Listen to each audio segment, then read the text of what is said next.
어떠세요? 한국에 와서 전투식량 몇 년 만에 드시는 거예요? 15년? 16년? 와, 네.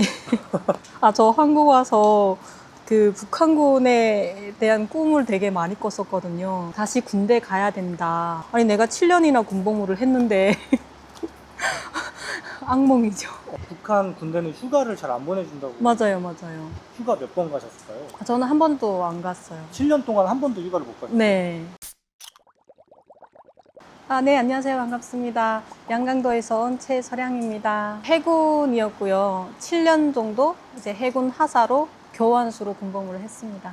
교환수라고 하면 여기서 통신병인가요? 맞아요. 네. 아. 통신병 안에 교환수, 무선수, 뭐 경보수, 타자수 이렇게 있거든요. 근데 저는 그 중에서 전화교환수. 북한 군대에서 드셨던 식사는 어떠셨나요? 북한은 또 그 자력갱생이라는 얘기 혹시 들어보셨나요? 군대에서 되게 이제 많이 쓰는 단어거든요. 근데 보급품도 자력갱생을 많이 합니다. 그래서 계절마다 조금씩 보급품이 달라요. 가을이면 좀 많이 잘 나오고요. 이제 여름 같은 경우에는 좀 열악한 편이에요. 염장무라고 해서 무 절인 거, 그리고 염장무, 염장배추, 이제 염장으로 한 반찬들 되게 많이 나왔었던 것 같아요. 한국 군대 밥이 어떻게 나오는지 알고 계셨을까요? 군에 있을 때는 잘 몰랐어요. 그 한국군에 관련돼서는 일부분만 저희는 알고 있었는데, 특히나 통신병이다 보니까 경보수들 같은 경우에는 그 채널을 돌리면서 이렇게 들을 수가 있어요. 한국 채널도 듣고, 근데 그게 원래 들키면 안 되는 거거든요. 채널 돌리면서 라디오가 들려요. 이제 거기에서 뭐 한국 생활에 관련된 거, 이런 것들 좀 많이 듣고, 채널 돌리면 막 뭐 프랑스 것도 들리고 찍찍 소리 나면서 이제 여러 나라 그게 들려요. 근데 그 이제 한국말 나올 때 거기 이제 딱 고정시켜 놓으면 계속 들을 수 있는 거죠. 그걸 혼자서만 알고 있으면 되는데, 이걸 누구한테 발설을 했다 그러면 큰일 날 수도 있죠. 북한에서 훈련 때 전투식량 같은 거 드셨나요? 네, 많이 먹었습니다. 어떤 식으로 드시나요? 찹쌀 가루에 설탕이랑 뭐가 많이 들어간 이런 가루, 네모난 이런 게 있거든요. 그걸 이제 봉지를 벗겨서 이제 물 넣고 이렇게 버무리면 약간 미숫가루 같이 이렇게 떡이 돼요. 그걸 이제 한 덩어리씩 먹거나, 즉석밥이라고 해서 봉지에 물 넣으면 그냥 밥이 되는 거예요. 그러니까 밥이라기보다는 쌀 불려놓은 것 같은 그런 느낌? 네, 근데 먹을만 해요. 네. 근데 이게 저희가 아마 잠수함 부대라서 이게 잘 나왔던 것 같아요. 이게 한국 군대 야전 식량이거든요. 진짜요? 약간 라면 스프 같은 것도 있네요. 뜨거운 물 붓고 이렇게 하고 10분 동안. 근데 한국에 와서 사실 풍요로운 세상을 제가 처음 마주했잖아요. 그래서 너무 신기한 게, 북한에는 쌀이 금값이다라는 얘기를 많이 하거든요. 그 잘 사는 기준이 쌀밥을 먹는 기준이에요. 쌀밥을 먹느냐, 잡곡을 먹느냐의 기준이거든요. 근데 한국에 와서 보니까 쌀밥을 먹더라고요. 잡곡이 오히려 더 비싼 거예요. 근데 저희는 이제 그곳에서 농사도 되게 저희는 많이 했었고, 이제 뭐 밀수도 많이 했었는데, 잡곡 같은 게 싸서 팔면 돈이 안 돼요. 이제 그런 세상에서 살다가 쌀이 흔한 세상에 오니까 정말 신기하죠. 제일 그 배고팠을 때가 신병 때는 노동을 되게 많이 했던 것 같아요. 훈련도 많이 하고, 아침 먹고 훈련하고 오후에는 대부분 작업이었거든요. 근데 계속 움직이다 보니까 배고픈 거예요. 간식도 없고 밥 한 그릇으로 이제 저녁까지 버텨야 되는데, 주말마다 사비를 내 가지고 그 분대장이 이제 밖에 외부에 나가서, 한국에는 PX 있잖아요. 근데 북한에는 없어요. PX. 군인 상점이라고 있는데 거기서는 음식을 파는 곳이 아니에요. 공호품 같은 거 조금씩 팔거든요. 그래가지고 나가서 그 속도전 가루라고 혹시 들어보셨나요? 속도전 떡? 예. 그거를 이제 가지고 와요, 분대장이. 그래가지고 저희 그 군대 갈 때 돈을 가지고 가거든요. 근데 그걸 얼마씩 이제 걷어가지고 그 가루를 사다가 토요일마다 그거를 비벼서 먹었어요. 근데 그렇게 맛있는 거예요. 근데 한국에 와서 그걸 먹어봤는데 그 맛이 안 나는 거예요. 이제 하도 맛있는 게 많다 보니까 아마 그러지 않을까. 여군과 남군이 같이 이렇게 생활하나요? 저희는 혼성부대여서 잠은 따로 자거든요. 이제 병실이 달라가지고. 그리고 생활은 거의 다 같이 했었어요. 훈련도 같이 하고, 거의 뭐 일과를 다 같이 하죠. 밥도 같이 먹고. 문제가 없었나요? 문제가 꽤 많이 일어나죠. 특히 혼성부대에서는 이제 남녀 간의 이런 연애 문제? 원래는 그 연애가 허용이 안 되거든요. 근데 직속 부대 같은 경우에는 좀 이제 생활이 편하잖아요. 그러니까 전투 부대 같은 경우에는 너무 힘드니까 그런 생각을 아예 못 하는데 좀 이제 몸도 편하고 어느 정도 이제 짬이 있으면 그때부터는 다른 생각을 해요. 예. 그래서 뭐 이제 사관들 같은 경우 뭐 분대장이라든가 뭐 여기로 말하면 행보관, 이제 여기는 행보관이 다 좀 나이가 있으시더라고요. 근데 북한은 하사관들도 전역제거든요. 이렇게 그 연한제로 하다 보니까 약간 병 같은 느낌? 한국의 병장? 예, 이런 이제 말년 병장 같은 느낌이거든요. 그래가지고 전역할 때 되면 그 부대 안에서도 연애를 하지만 그 부대 밖에 있는 민간인과 이제 갈 때 데리고 가는 경우도 굉장히 많아요. 그래서 어떤 경우는 막 아기도 낳아서 업고 가는 경우도 있거든요. 네, 아기 아빠로 가시는 분들도 있어요. 그렇게 되면 처벌 같은 건 없나요? 아, 처벌이 있는 경우도 있고요. 그 아기 아빠가 돼서 가신 분 같은 경우에는 그 입당도 다 하고 그 말년에 아기를 낳다 보니까 부대에서 또 문제 생기면 부대장이 연대적 책임을 받거든요. 그래서 크게 이제 위에다 보고 안 하고 그냥 넘어간 것 같더라고요. 근데 이제 심하게 군 생활에 지장이 있다. 둘이 이제 연애하다가 헤어지고 막 만나고 하잖아요. 그런 과정에서 정신적인 거를 견디지 못하시는 분들이 또 있어요. 연인하고 헤어져서 힘든 것 때문에 탈영하거나 예, 뭔가 또 죽인다고 또 난리치고 예, 그런 것 이제 걸리게 되면 한 명을 다른 곳으로 보내거나 부대를 아예 보지 못하는 곳을 보내버리죠. 근데 집엔 잘 안 보내더라고요. 북한 군대는 휴가를 잘 안 보내준다고. 맞아요, 맞아요. 휴가 몇 번 가셨어요? 저는 한 번도 안 갔어요. 7년 동안 한 번도 휴가를 못 가셨어요? 네. 정해져 있는 휴가는 없어요. 그러니까 뭐 휴가가 있다고 하면 부모님이 사망하시거나 그 장례를 치러야 되니까 집안에 되게 가정 곤란이 있으시거나 이런 분들은 몇 년에 한 번씩 잠깐 이제 갔다 오는 계기가 있고 또 군 생활을 되게 잘했잖아요. 뭐 어느 훈련에서 이제 높은 점수를 받았다 그러면 표창 휴가가 있어요. 이제 보름 정도 있거든요. 근데 그 휴가를 가려면 거의 뭐 되게 힘들죠. 부대적으로 1등을 해야 되니까. 그래서 거의 그런 휴가는 못 간다고 보시면 될 것 같고 약간 이거는 정식 휴가는 아닌데 이제 그 부대 자력갱생 많이 한다고 했잖아요. 그래서 잘 사는 집, 그 자녀분이 있으면 그분이랑 이제 얘기를 해요. 내가 가서 이제 부대 병실에 시멘트가 얼마 정도 필요한데 이걸 가지고 올 수 있냐. 오케이 하면 보내는 거예요. 와. 그러니까 돈 있는 사람은 휴가를 갈 수 있다. 네.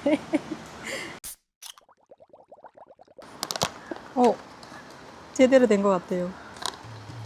근데 약간 풀기 없는 건 비슷한 것 같아요.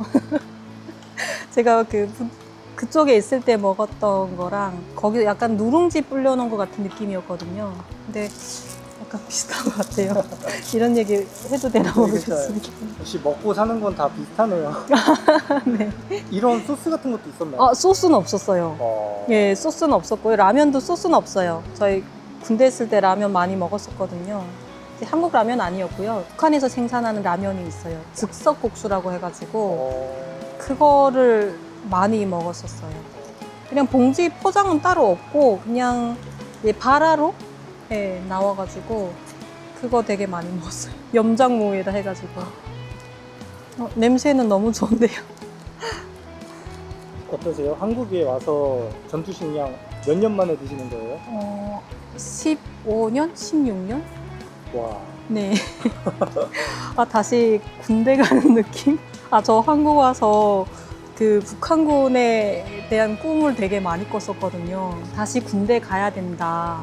예, 이제 뭐가 잘못돼가지고 병으로 다시 가야 된다. 막 그런 꿈을 꿨었어요. 그래서 아니 내가 7년이나 군복무를 했는데 악몽이죠. 네. 전역하는 사람들도 그런 꿈 많이 꾸는데. 한국에서도요? 네. 진짜요? 네. 재입대하는 꿈 많이 꿔요. 진짜? 네, 똑같나 봐요, 진짜. 그 몇 번을 꿨던 것 같아요.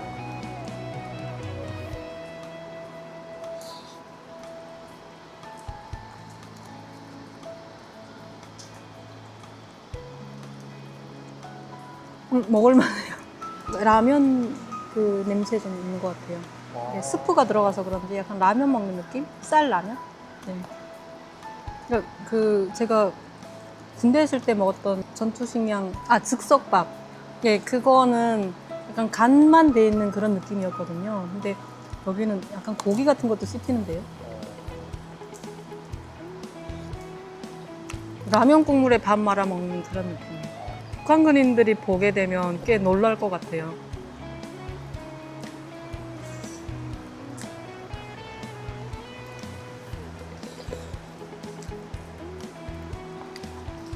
아마 바로 나오는 뜨거운 물에 부었으면 예, 더 맛이 있었을 것 같아요. 아, 지금 물이 좀 식어가지고. 예, 조금 약간 딱딱한 느낌이 있는데 그래도 간이 있어가지고.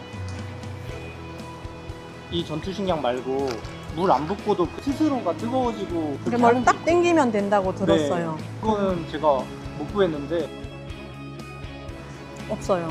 대부분 다 물을 부어서 하거나 통조림? 혹시 북한 음식은 좀 간이 좀 약하죠? 제가 있던 지역은 북쪽 지역이라서 맵게 먹는 문화가 있었어요. 이제 빨갛게? 감자 반찬도 되게 빨갛게 하고. 예, 양념해가지고 이렇게 맞아요. 예. 고춧가루 넣고. 맞아요. 막 그 두부 볶음도 빨갛게 하고. 그래서 지금도 집에서 이제 그런 식으로 하거든요. 저만 먹죠. 북한에서는 배고픈 것 때문에 문제였는데 네. 한국은 그게 해결됐잖아요. 그렇죠. 다른 어려움이 또 있으셨을까요? 이제 한국에 처음 왔을 때는 마냥 좋죠. 예, 모든 게 새롭고 이제 내가 다 처음 경험해 보는 것들이고 꿈만 같은데 이 모든 것들이 내가 다 스스로 알아서 해야 된다라는 그런 문제가 있는 거죠. 북한에서는 대부분은 시키는 거를 많이 하고 살았잖아요. 배고프지 않고 먹으면은 그게 전부라고 생각했었는데 한국에 와서는 그 원초적인 삶보다는 내가 더 나은 삶을 위해서 살아야 되잖아요. 이제 눈에 보이는 것도 꽤 많고 가끔은 몰랐던 게 행복하다라는 순간이 있어요. 처음에 왔을 때는 시장에 가서 옷을 사 입거나 지나가다가 4,000원, 5,000원짜리 지하철에서도 옷을 많이 사서 입었거든요.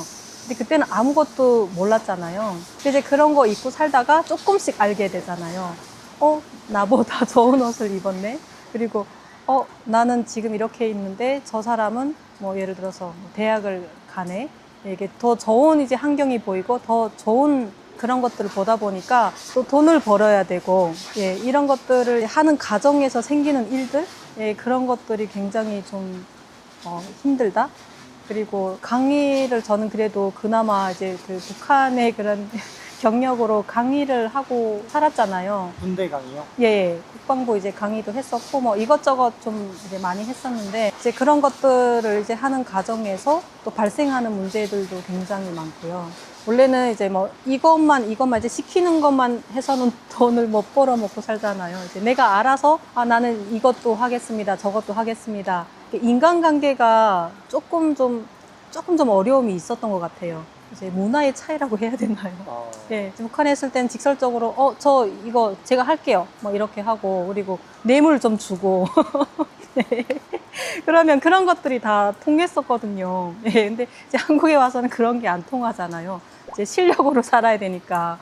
예, 전 그런 것들을 이제 그 해결하는 데 있어서 나는 이거를 더 하고 싶은데 어떻게 하지? 막 이런 것도 있고, 그리고 또 한 번은 저희 그 형사님이 그 인터뷰를 소개를 시켜 주신 거예요. 원래는 2시간 정도만 하기로 했었는데 그 좀 더 많은 이야기를 하다 보니까 더 길게 해서 돈도 더 많이 받았어요. 근데 원래 북한에서는 이렇게 되면 몇 프로는 그 소개시켜준 사람한테 주는 게 기본적인 예의거든요. 그래야 다음에 일을 또 주거든요. 그래서 저는 이제 그렇게 생각하고 형사님한테 그 돈을 이제 봉투에다 넣어서 어느 정도를 드렸죠. 네. 그랬더니 형사님이 깜짝 놀라시는 거예요. 이게 뭐냐고. 그래서, 이렇게 형사님 덕분에 소개시켜 주셔가지고 제가 이렇게 돈을 벌게 됐는데 이거를 이렇게 드리는 게 맞는 것 같다. 이렇게 말씀드렸더니 이거 제가 받으면 감옥 갑니다. 막 이러면서 엄청 황당해 하시더라고요. 요런 그 문화의 차이? 예, 이런 것도 있었고. 그래서 이거 정말 큰일 난다고. 예, 그런 일들이 좀 있었던 것 같아요. 와. 네. 맛있게 잘 먹었습니다. 전투식량 근데 맛 없는 걸로 기억하고는 저는. 그래도 맛있긴- 북한에 비하면 먹을만 합니다. 왜냐면 간이 있으니까. 아,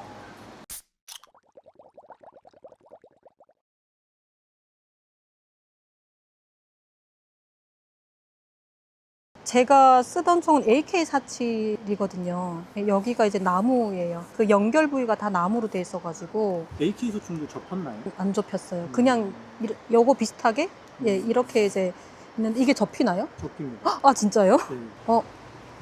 어머. 네, 안녕하세요. 양강도 삼지연에서 온 최서량입니다. 반갑습니다. 저는 이제 해군이었잖아요. 7년 동안 통신병으로 있다가 전역했습니다.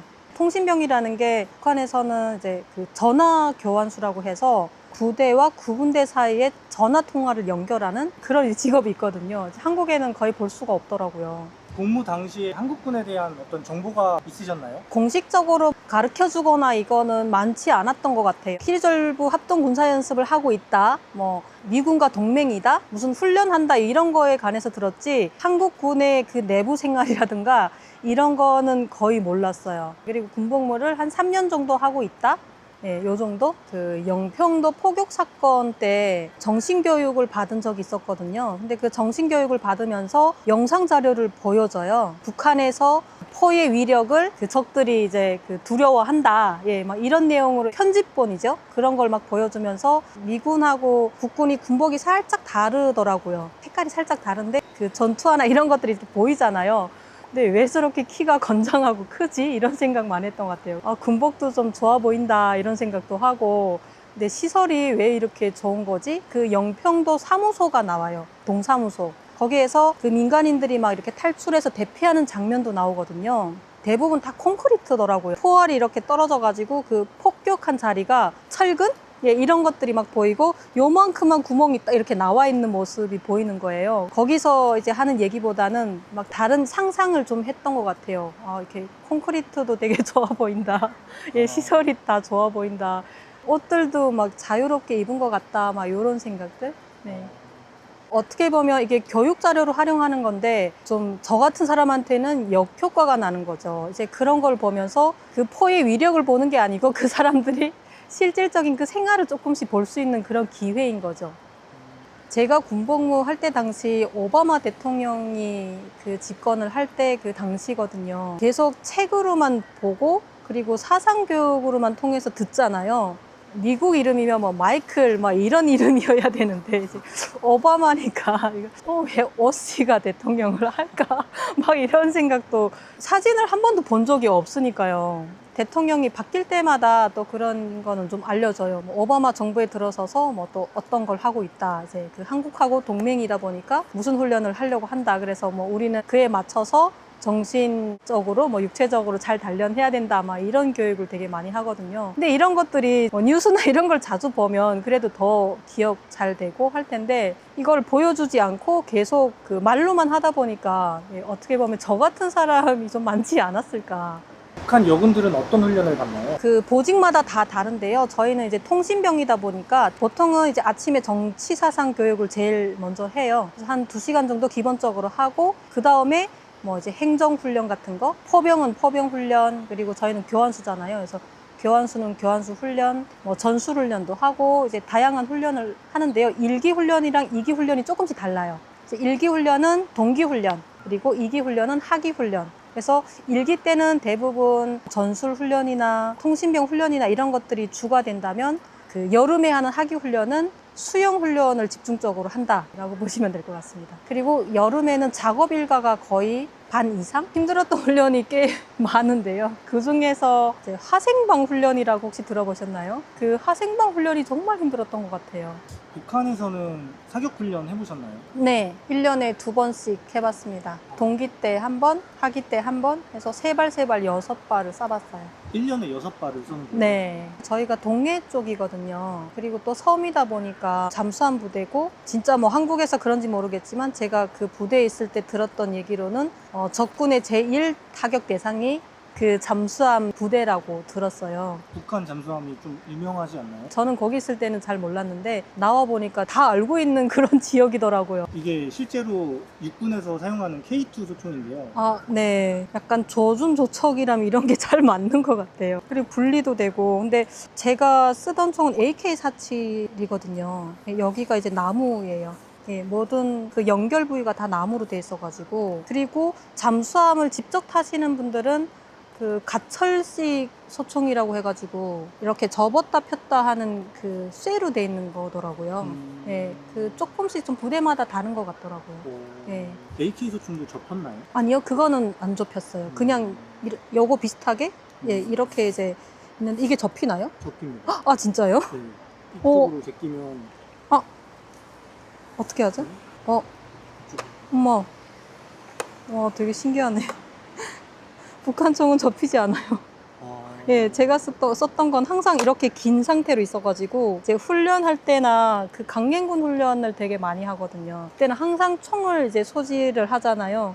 근데 이게 총구에 계속 뭐가 걸리고 길다 보니까, 그리고 수영 훈련할 때도 이제 총을 이렇게 머리 위로 들고 수영해야 되거든요. 이게 총구가 물에 젖으면 안 돼요. 한국은 장비가 다 좋은 것 같아요. TV로 강철부대 되게 재밌게 봤어요. 그 이제 강철부대 보니까 여기 그 조준경이 달렸더라고요. 그런 총은 저는 한 번도 보지 못했었거든요.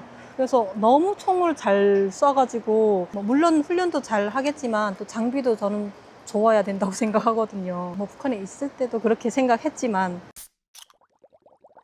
저도 어쨌든 군복무를 했지만 이 총으로 서량님을 제가 조준할 수도 있는 상황이 있을 수도 있는 거잖아요. 그쵸. 남북이니까. 네. 신기한 것 같아요. 그쵸. 저도 그 강의 다닐 때는 이제 그 상대가 적이었잖아요. 근데 이제 한국에 와서 이런 그 북한 군에 대한 이야기를 이렇게 하면서, 근데 되게 군인들이 막 얼굴도 되게 하얗고, 처음에 강의 갔을 때 적을 바라보듯이 바라보지 않으시는 거예요. 되게 해맑게. 북한은 군복무가 길잖아요. 네. 그래서 한국 병사들 봤을 때 비교적 좀 어리게 보였을 수도 있을 것 같은데. 그쵸. 근데 이제 북한, 저 같은 경우에는 만 16살에 군대를 갔었거든요. 16살. 예. 해는 날이 17살에 간 거죠. 그렇게 어릴 때 가요? 네. 그러니까 지금은 8살에 학교를 들어가거든요. 근데 제가 학교 들어갈 때는 빠른 생이랑 늦은 생이 있었어요. 그래서 저는 빠른 생이라서 이제 7살에 학교를 들어가다 보니까 17살에 졸업을 하게 된 거예요. 그래서 17살에 군대를 나가서, 근데 그게 또 있어요. 그 북한군은 연령층이 많이 나잖아요. 저는 17살인데 거기서 이제 뭐 분대장이나 이런 사관 간부들은 막 20대 후반, 중후반이잖아요. 하사관도 병이라고 보셔야 될 것 같아요. 왜냐면 뭐 7년 되거나 남자들은 뭐 10년 되면 전역을 하는 그런 케이스니까. 전역을 앞둔 사람들하고는 나이 차이가 거의. 그렇죠. 뭐 할아버지 군번이라고 저는 여기서는 들었어요. 뭐 아버지 군번, 할아버지 군번 뭐 이렇게 있다고 들었는데, 그렇게 따지면은 그게 상상이 안 가는 군번인 거죠. 막 8년, 7년 막 이렇게 차이 나니까. 근데 한국에서 장병님들을 보셨을 때는 대부분 다 비슷한 연령대라는 느낌을 많이 받았던 것 같아요. 근데 이게 끈이 원래 있지 않나요?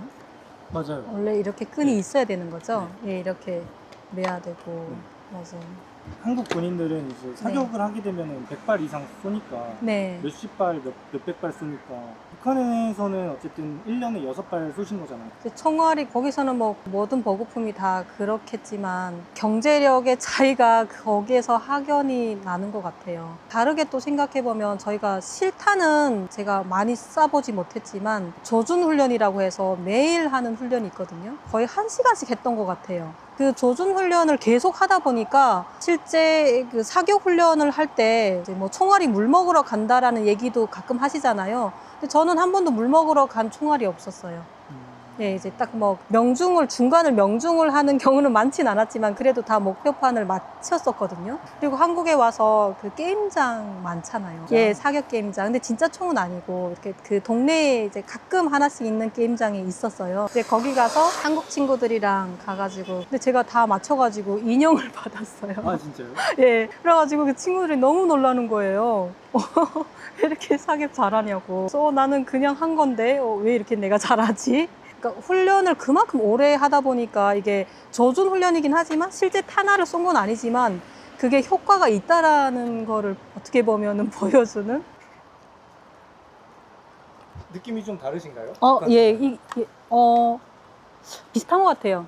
예, 이 그 총 여기 이제 지탱하는 곳이랑 조금 비슷한 것 같아요. 자세가 나오시는데요. 아, 네. 한국 실제 무기는 들어보지 못했는데 이제 북한 총은 좀 많이 무거웠었거든요. 그래서 이렇게 들고 있으면 손이 여기가 많이 아파요. 그래서 항상 엎드려 자세로 많이 했던 것 같아요.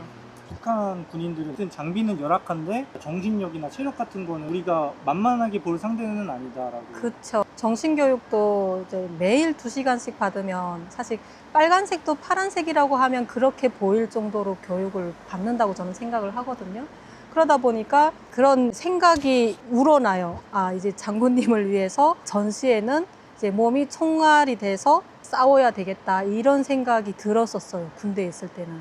예, 그 장군님을 지키는 게 곧 이제 나라를 지키는 거다. 예, 약간 이런 생각으로 항상 임했던 것 같아요. 근데 좀 두려움도 있었어요. 이제 그 한국 그런 이제 영상 같은 것도 보고 교육 자료도 보고 또 저희는 통신병이다 보니까 지도 같은 것도 저는 봤었거든요. 근데 한국에는 도로가 진짜 많더라고요. 고속도로. 그때 당시 북한에는 고속도로가 2개밖에 없었거든요. 남포 평양 고속도로랑 그리고 또 어디 고속도로 이렇게 2개밖에 없었어요. 근데 그런 걸 보면서 거기에서 또 경제력을 엿볼 수 있잖아요. 또 이런 그 면으로 봤을 때 전쟁이 일어나면 과연 이런 재래식 무기로 이길 수 있을까? 막 이런 생각도 되게 많이 했었던 것 같아요.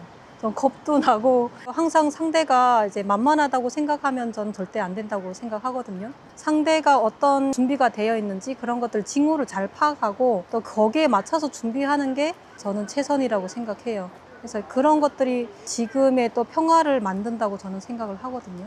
북한은 김씨 일가를 지키는 군대라고 하면 네, 한국은 가족을 지키고 우리 나라를 지키려고 하는 거잖아요. 그렇죠. 그런 부분에서 차이를 느끼셨나요? 그럼요. 이제 북한은 어떻게 보면은 일개 약간 개인의 군대라고 해야 되나? 김부자의 군대라는 이제 한국에 와서 느낀 거죠. 그런 정신교육을 받았던 것들, 예, 그런 것들이 어떻게 보면 김부자를 위해서 했던 거구나, 이렇게 이제 생각을 했었고, 이제 한국에 와서 보니까 국방의 의무를 다 한다는 그 자체가 이제 나라를 지키는 게 내 가족과 친구들과 그런 이제 소중한 사람들을 지키는 거잖아요. 그런 면에서 이제 많이 다르다고 생각했어요. 그래서 아마도 정신력으로 따진다면 가족이 내 뒤에 서 있다라고 생각하는 것과 내 뒤에 수령이 서 있다. 예. 이런 것과 좀 차이가 있지 않을까. 예. 아무래도 수령보다는 내 가족이 우선이지 않을까. 예. 이런 생각도 들었습니다. 북한에서 남군과 여군의 차이가 그 생활하면서 아무래도 여자랑 남자랑은 조금 패턴이 좀 달라서 이제 일가 생활에서는 조금 차이가 있었거든요. 아침에 이제 일어나서 세수 및 정돈하는 시간이 있는데 그 시간에 조금 여자들은 시간을 좀 더 주거나 정리하는 시간에도 조금 여자들은 그거는 일가에는 따로 표시된 건 없어요. 예, 근데 부대장이 알아서 예, 조금 이제 2분, 뭐 3분, 예, 5분 이렇게 또 기분에 따라서 달라져요. 근데 기분이 안 좋잖아요. 그러면 똑같이 시켜요.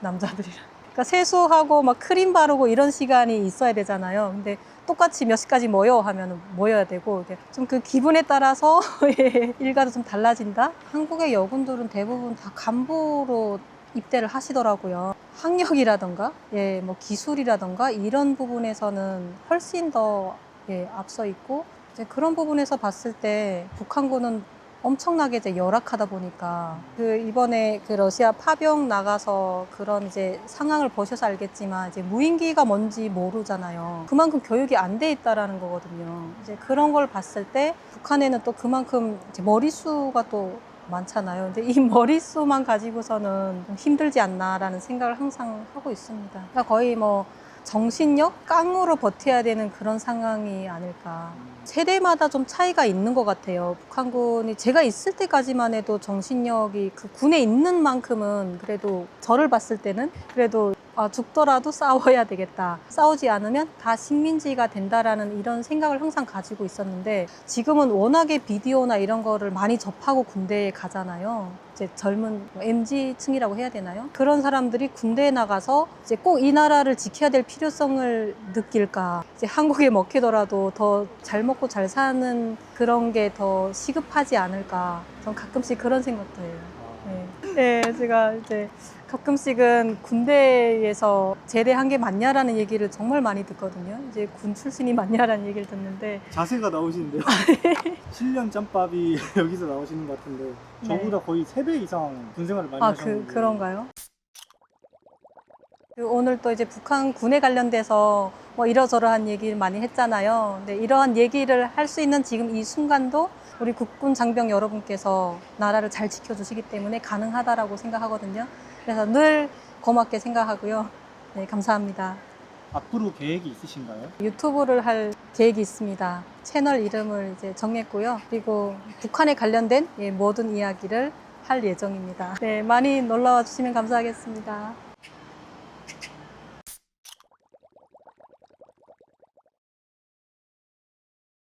그 사진이 계속 얼른거리는 거예요. 그때부터 탈북을 해야 되나? 이런 생각을 계속 하고 있었는데 그때 당시 탈북자가 너무 많이 생기니까 국경 전 지역에 철조망을 칠하는 김부자의 지시가 있었어요. 눈에 띄게 빨리 공사가 진행이 되는 거예요. 어느 날은 구덩이가 막 파져 있는데 또 어느 날 가면 기둥이 막 서 있는 거예요. 철조망을 치고 막 고압을 거기 이제 투입한다는 얘기도 있고 해서 이러다가 탈북 못할 수도 있겠다. 그 생각이 갑자기 드는 거예요. 그래가지고 어느 날 갑자기 안녕하세요. 안녕하세요. 네, 안녕하세요. 자기소개 부탁드리겠습니다. 네, 안녕하세요. 반갑습니다. 양강도에서 온 최소량입니다. 2015년에 입국해서 현재 한 10년 차? 되고 있습니다. 네, 반갑습니다. 네.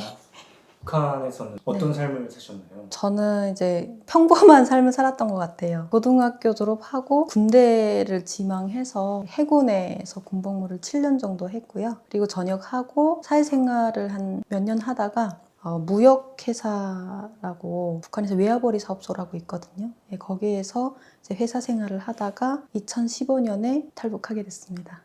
2015년에 네. 10년 정도 되셨네요. 네. 저는 사실 이제 군대를 가게 된 계기가 조금 지금에 와서 보면 조금 아마 그때 당시는 저는 큰 꿈을 가지고 군대에 나갔던 것 같아요. 그래서 김부자를 만나고 싶다라는 생각을 가지고 이제 아버지한테 군대를 가고 싶다고 그랬는데 북한은 좀 군대에 나가게 되면 좀 여자들 같은 경우에는 힘든 상황이 되게 많거든요. 되게 오래 군 생활을 하다 보니까 그래서 아버지랑은 너가 할 수 있겠냐 좀 연약했어가지고 너는 이제 군대 나가면 한 달 만에 아마 배낭 거꾸로 메고 집에 돌아올 거다. 좀 열악한 이런 상황이다 보니까 그래도 군대 나가겠다고 그래서 장군님 만나서 꽃다발을 드리고 싶다고 이제 거기에서는 김부자를 만나는 게 최고의 목표라고 해야 되나 꿈이라고 해야 되나 그렇다 보니까 이제 아버지가 이제 안 되겠다 싶어가지고 좀 이제 뇌물을 많이 준비를 하셔서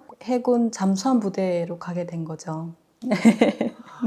입당이라고 하나요? 네, 맞아요. 입당도 또 이제 그 북한에서 제가 있었던 그때 당시에는 또 여성 간부들을 되게 많이 또 이렇게 뭐 키우라는 그런 지시도 되게 많았었거든요. 그래서 뭐 간부가 되려거나 기득권이 되려면 입당을 해야지만이 또 그 속에 이제 들어갈 수 있어요. 입당도 해야 되고 그 해군 부대가 되게 김부자가 자주 찾아오는 부대였어요. 네, 그래서 거기 가면 이제 만날 수 있겠구나라고 생각을 했던 거죠. 근데 군복무 7년 동안 한 내내 한 번도 안 왔었어요. 실제로 보지는 못했고. 네. 7년 복무하셨으면 네. 제가 알기로는 군대도 사실 아무나 못 가는 걸로 알고 있거든요. 제가 있을 때는 꽤 많이 뽑았던 것 같아요. 근데 남자들은 의무제가 이미 됐었고 여자들 같은 경우에 좀 뭐 신체나 이런 기준이 조금 높았었거든요. 근데 저는 그때 당시 58 정도였어가지고 이제 커트라인에 딱 되는 정도? 57, 58부터 뽑았었거든요. 그리고 또 제가 희망하던 대로 이제 김부자가 많이 오는 부대를 갔었는데 7년 동안 한 번도 오지 않았고 제가 전역하고 다음 해에 왔었더라고요. 출신 성분이라고 하잖아요. 그런 건 좀 어떻게?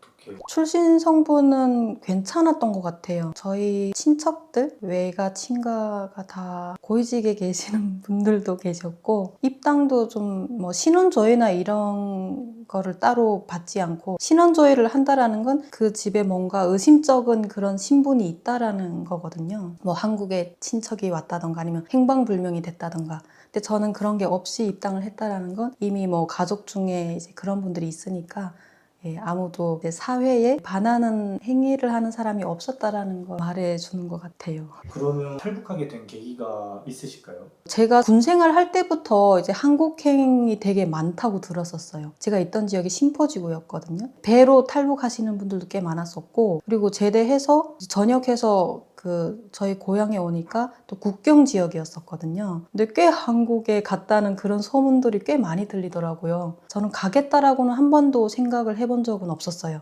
국경에서 살다 보니까 녹화물이라던가 이런 걸 많이 접하게 되잖아요. 한국 드라마도 봤었고 저희가 또 보이부 쪽이랑 되게 좀 친하게 지냈어가지고 일반인들이 볼 수 없는 그 비디오 테이프라던가 USB 카드를 이렇게 빌려다가 보고 이랬어가지고 제가 그때 탈북하기 직전에 봤던 드라마가 상속자들이라는 드라마를 봤었거든요. 이민호 씨 나오는 드라마. 그걸 되게 재밌게 봤었어요. 그래서 좀 한국에 대한 그런 환상을 그때부터 조금 키워가기 시작했는데 저희 어머니랑 동생은 저보다 먼저 탈북을 할 결심을 하고 있었던 것 같아요. 근데 이런 거를 대놓고 얘기할 수 없으니까 자기만 품고 있다가 기회가 되니까 탈북을 하겠다라고 한 거죠. 동생이. 그래서 어머니랑 가족이 다 같이 원래 가려고 했었는데 그때까지도 저는 마음을 좀 다잡지 못해가지고 안 가겠다고 얘기를 해서 저만 떨어지고 엄마랑 동생이 탈북을 먼저 했었어요. 그래서 그러다 보니까 이제 동생이 연락을 해올 거 아니에요. 그래서 저는 이제 그 지역이 국경 지역이다 보니까 밀수를 한국에서는 밀수한다고 하면 엄청난 범죄잖아요. 근데 북한에서는 되게 많은 사람들, 국경에 있는 사람들은 대부분 다 밀수를 해서 돈을 벌어서 먹고 살거든요. 이제 거래처를 만나러 중국에 갔었거든요. 갔는데 이제 전화를 하게 된 거죠.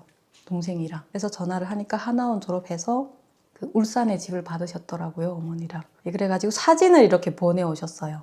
이제 북한에서 연락하게 되면 도청이 돼가지고 좀 위험할 수 있거든요. 그래서 중국에 넘어와서 하면 자유롭게 이제 하고 싶은 얘기를 다 할 수 있어요.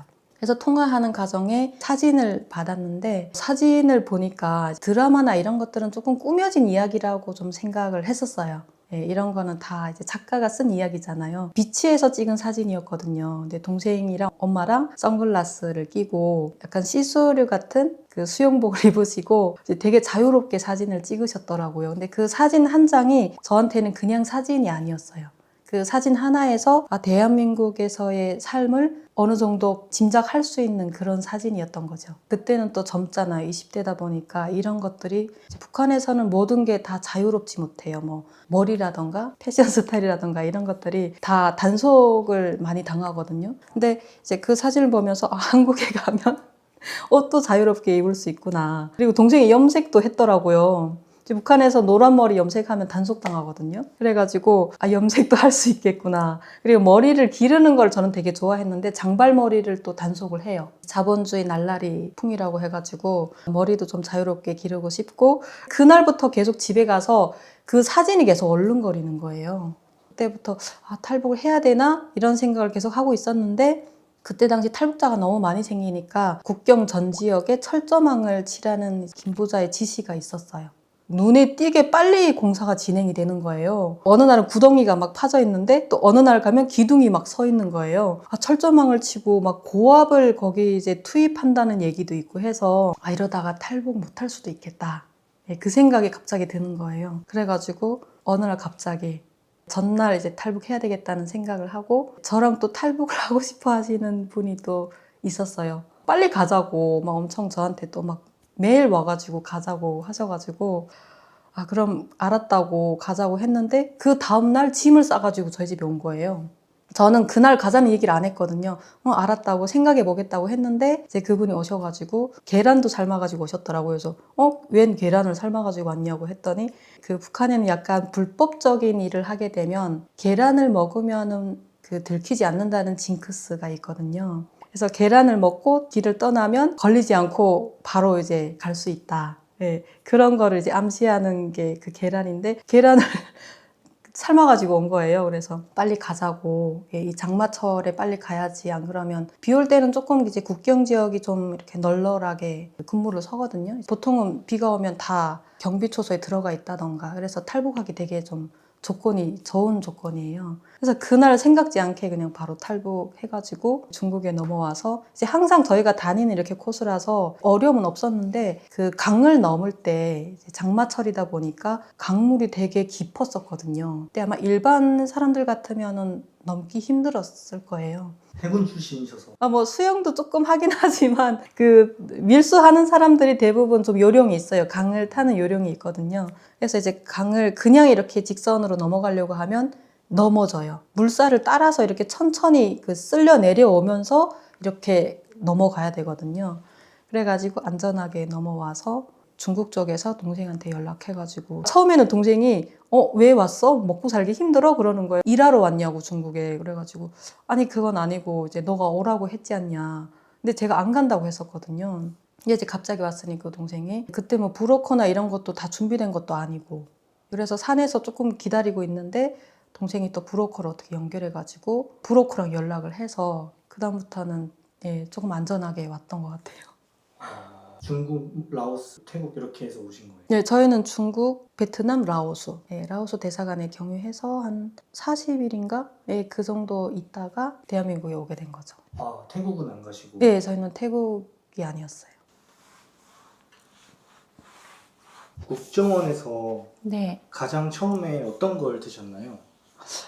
국정원에서 원내 식당이 따로 있더라고요. 군인들 주는 식판?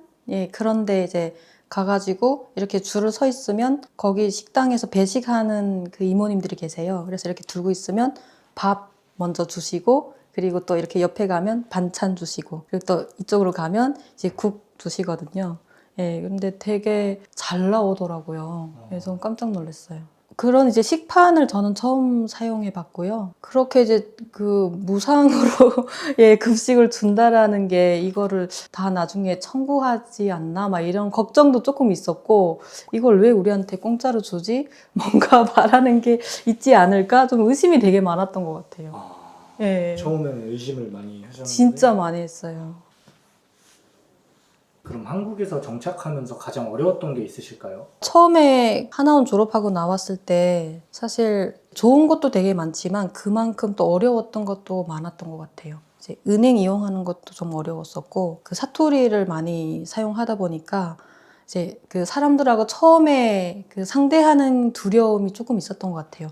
내 말을 못 알아들으면 어떻게 하지? 북한에서 왔냐고 물어보면 어떻게 하지? 막 이런 걱정도 있었고 그리고 처음에 왔을 때 스마트폰을 처음 사용해 보잖아요.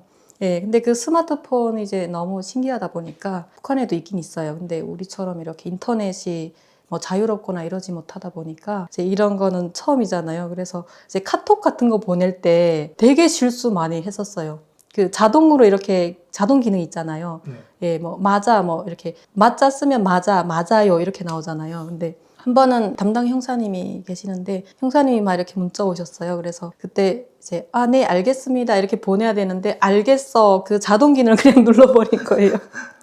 그래가지고 되게 좀 황당하고 되게 미안하더라고요. 그래서 다시 죄송합니다 이거 잘못 보냈어요. 그러니까 형사님이 허허허 이거 보내주시더라고요. 네. 북한에서도 그런 메신저 같은 그런 게 있나요? 그 문자 메시지 보내는 건 있어요.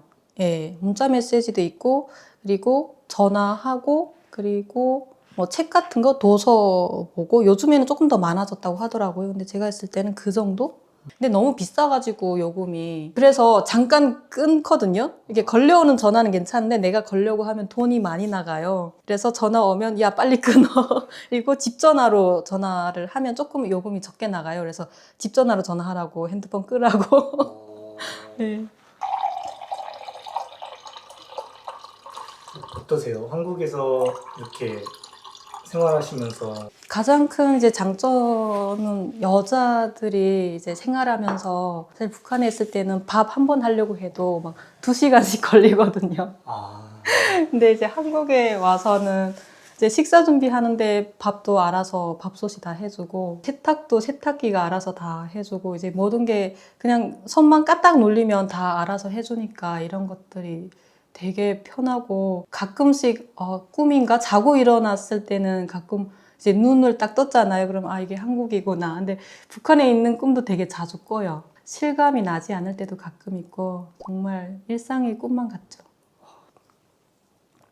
그 생수도 한국에서는 이제 정수기를 사용하잖아요. 근데 제가 생활할 때는 뭐 지역마다 조금 차이는 있겠지만 저희는 이제 수도가 나오긴 해요. 근데 이제 보통은 길어서 먹거나 보통은 다 지방은 거의 많이 길어서 먹는 것 같아요. 그리고 그 물 나오는 시간을 또 기다려야 돼요. 이제 전기가 정상적으로 오지 않잖아요. 그래서 물이 몇 시부터 뭐 오후 2시부터 4시까지는 그 1지구가 물이 나와요. 그리고 뭐 3시부터 4시까지는 2지구. 예, 그 시간에는 무조건 집에 사람이 있어야 돼요. 물을 다 이제 채워 넣는 거죠. 동네 사람들도 마주치고 이러면서 얼굴도 다 익히고 그런가요?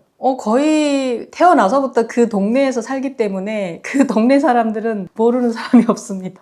다 알아요. 한국에서는 옆집 사람들 잘 모르잖아요. 그쵸. 네, 옆집도 모르고 뭐 이웃을 사실 잘 모르고 사는 게 많은 것 같더라고요. 평양은 또 아니라고 들었어요. 옆집 사람을 모른다고 하더라고요. 근데 저는 지방에 살면서 그게 가능해? 이렇게 생각했는데 한국에 와서 보니까 그럴 수 있겠다. 맨날 저러고 자요. 여기가 아파트잖아요. 북한에서는 어떤 집에 사셨나요? 저희는 개인주택에 살았습니다. 거기는 땅집이라고 하거든요. 땅에 그냥 이렇게 보통은 지방은 개인주택이거나 이제 아파트라고 해도 3층, 4층? 이제 저희 그 해산의 제일 높은 아파트가 7층, 8층이었던 것 같아요. 그래서 그 아파트 이름이 7호동, 8호동 아파트라고 그 지역에서는 제일 랜드마크 같은 잘 사는 그런 동네였었거든요. 북한은 그 집이 주소 같은 게 네, 인민반 뭐 이렇게 얘기하나요? 맞아요. 어느 구, 뭐 삼지연고, 어느 구, 몇 반. 보이부 사람들도 옆집에서 살 수도 있고 그런데 네. 모른다고 하더라고요. 잘 모르나요? 보이부인 걸 그 사람. 그 보이부에서 이제 비밀 그런 활동이라고 해야 되나요? 쉽게 말하면 좀 보이부를 도와달라 이렇게 하는 거죠. 그 옆집에 누구 살아요. 예를 들면 제가 어머니랑 동생이 왔잖아요. 그럼 옆집한테 임무를 주겠죠. 이제 좀 감시를 해라. 예. 혹시 저도 갈 수 있으니까. 북한에서는 네. 이런 보안 시스템이 잘 안 돼 있잖아요. 그쵸. 예, 거의 뭐 일반인들은 보안이라는 그런 말을 이제 감시는 받지만 나를 보호하는 그런 시설이나 장치는 거의 없다고 보시면 돼요. 누가 왔는지 알기가 쉽지가 않겠네요. 그쵸. 보통은 사람이 오면 문을 두드려요. 그러면 문을 열거나 아니면은 이제 유리창으로 먼저 보죠. 이렇게, 보이부 사람 아니야? 이제 한국 드라마 보다가 누구 왔지? 그러니까 문을 먼저 열지 않고, 그리고 보이부 사람 왔으면 빨리 끄고 치워라 이렇게 하고 문을 열어주거나. 네. 항상 문을 걸고 있어요. 강아지 키우시나 봐요. 네. 두 마리가 맞아요. 두 있는데 마리예요. 네. 북한에서는 강아지를 대부분은 집에서 안 키우죠. 네. 보통은 이제 그 도시에서 사시는 분들 중에 되게 잘 사시는 분들은 애완용을 기르거든요. 근데 일반인들은 애완용을 기를 생각을 거의 못 하죠. 애완 그거잖아요. 네, 맞아요. 항상 이제 외출하거나 일하러 나가면 이제 강아지가 집에서 어떻게 하는지 또 위험한 상황은 없는지 예, 보이부에 가거나 조사를 받으러 가거나 깜방에는 있다고 들었어요. 그런데 가야지만이 볼 수 있는 게 CCTV죠. 북한에서는 사람 네. 대우를 못 받는데 한국에서는 강아지들도 사람 대우를 거의 받고 있잖아요. 네, 그래서 제가 맨날 엄마한테 개편한 세상이라고. 예, 강아지가 이제 간식도 있고, 이제 강아지 옷도 있잖아요. 그리고 저희는 지금은 치웠지만 강아지 유모차도 예, 있거든요. 그래가지고 엄마랑 맨날 얘기할 때 이제 북한 얘기를 되게 많이 해요. 너희 북한에 있으면 지금 아마 없을 거야. 이렇게 하면서. 말 안 들으면 북한에 한 달 갔다 올래? 이러고. 한국에 처음 왔을 때 어떤 일부터 하셨을까요? 처음에 왔을 때 제가 북한에서 해군에 있었잖아요. 근데 한국에 해군 출신이 많지 않더라고요. 그래서 인터뷰를 되게 많이 했었어요. 일본, 미국, 한국 국방부 쪽에서 많이 이제 인터뷰를 했었고, 뭐 이제 언론 단체에서도 인터뷰를 되게 많이 했어서 예, 그런 걸로도 이제 용돈벌이를 하고 그 다음에 이제 강의하고 이제 채널이 방송 시작했었고 그리고 강의를 쭉 이제 하다가 이제 최근에 학업 때문에 강의를 그만두고 이제 학업은 이미 이제 끝났습니다. 요즘은 이제 봉사활동을 조금씩 하고 있어요. 그래서 남북하나재단에서 진행하는 그런 이제 소모임 활동인데 어제 북한 이탈 주민의 날이었잖아요. 네. 북한은 보통 행사라고 하면 김씨에 관련된 그런 행사들이 기본이거든요. 근데 이제 한국에 와서 북한 이탈 주민이 엄청 많진 않잖아요. 근데 이런 북한 이탈 주민의 날이 그 지정됐을 때부터 소수지만 이런 이제 목소리를 낼 수 있고 또 정체성을 알 수 있는 기회잖아요. 그래서 너무 이런 것도 네, 좋은 것 같아요. 오늘 이제 촬영을 또 이렇게 이제 하면서 사실 고향에 대한 이야기를 많이 나눴잖아요. 제가 한국에 와서 자유대한민국에 이렇게 살고 있으면서 이 순간도 너무 축복받은 삶이라고 생각합니다. 그리고 이제 부족하지만 제 이야기를 또 이렇게 알릴 수 있잖아요. 또 이런 걸 보면서 한국은 분명히 기회의 땅이다. 뭘 하면 좋을까에 많이 생각하다가 유튜브를 이제 용기가 안 났었는데 예, 또 이렇게 이제 동기부여를 주셔서 시작하려고 합니다. 유튜브 채널 이름은 어떤 걸로 하실 예정이세요? 이제 서량 TV 예, 이렇게 생각하고 있습니다. 감사합니다. 네, 감사합니다.